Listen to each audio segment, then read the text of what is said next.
Assalamualaikum warahmatullahi wabarakatuh. Kali ini saya akan mempresentasikan tentang studi komparatif pendidikan dasar di berbagai negara, tugas kedua. Gender dalam pendidikan dasar, analisis artikel nasional Sinta dan internasional Scopus. Artikel Sinta dengan judul Perbedaan Perkembangan Moral Anak Laki-laki dan Anak Perempuan pada Usia Sekolah Dasar. Jurnal dengan Jurnal Studi Islam, Gender, dan Anak Sinta 4. Pendekatan, kajian pustaka, dan wawancara guru SD. Fokus pada analisis psikologi perkembangan moral berdasarkan gender pada anak usia sekolah dasar. Tujuan dan pendekatan. Mengkaji perbedaan perkembangan moral antara anak laki-laki dan perempuan. Menjelaskan karakteristik perbedaan moral dalam konteks sekolah dasar. Metode literatur review dan wawancara guru untuk bukti kualitatif. Temuan utama yang pertama, anak perempuan lebih tinggi pada empati, kedisiplinan, kepedulian sosial.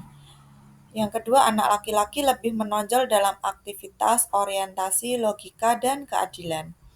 Yang ketiga, menolak pandangan Kohberg yang memihak laki-laki, moral care perempuan sama pentingnya.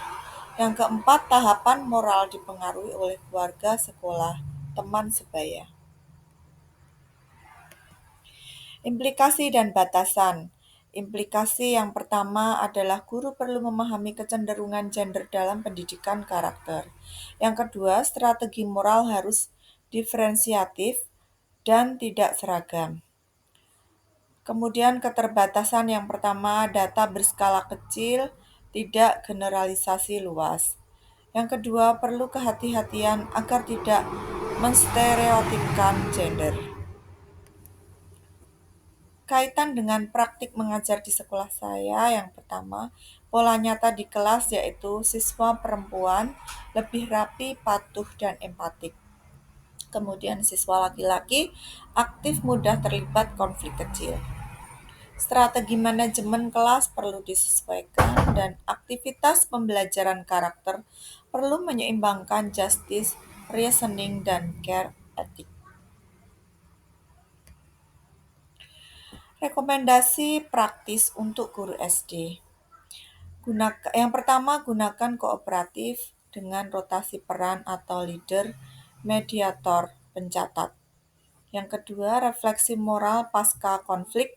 Siapa yang dirugikan? Apa solusi adilnya? Yang ketiga, terapkan disiplin adil plus reward perilaku prososial. Yang keempat, fasilitasi siswa laki-laki aktif dengan tugas bergerak terarah. Yang kelima, hindari stereotip. Gunakan observasi individual.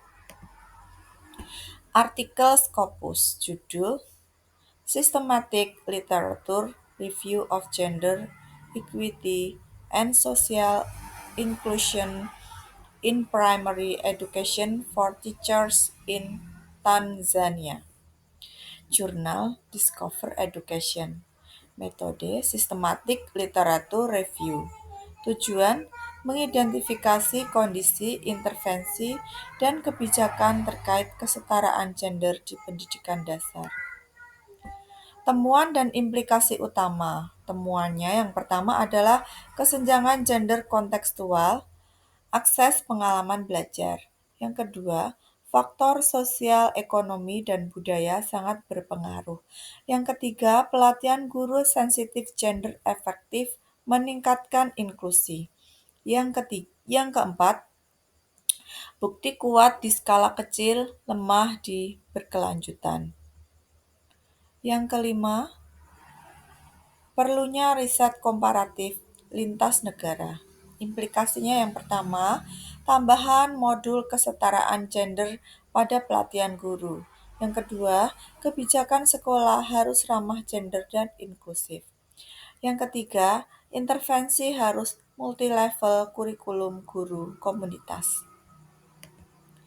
Kaitan dengan modul MPDR 5302. Yang pertama, pendekatan komparatif, yaitu solusi dari Tanzania perlu adaptif dan kontekstual. Yang kedua, struktur dan kebijakan. Sistem pendidikan mempengaruhi kesetaraan. Yang ketiga, peran guru. Pelatihan guru penting untuk inklusi gender. Yang keempat, kurikulum. Perlu analisis stereotip gender dalam buku teks. Yang kelima, metode penelitian sistematik dan komparatif. Penutup dan refleksi. Inti pesan kedua artikel yang pertama, kesetaraan gender perlu dipahami sebagai upaya menyesuaikan strategi pendidikan dengan kebutuhan anak. Guru menjadi aktor kunci, yaitu menciptakan lingkungan adil dan empatik. Relevansi bagi praktik. Gunakanlah pendekatan diferensiatif dan sensitif gender. Bangun budaya sekolah yang menghargai keadilan dan kepedulian. Demikian presentasi dari saya. Terima kasih. Wassalamualaikum warahmatullahi wabarakatuh.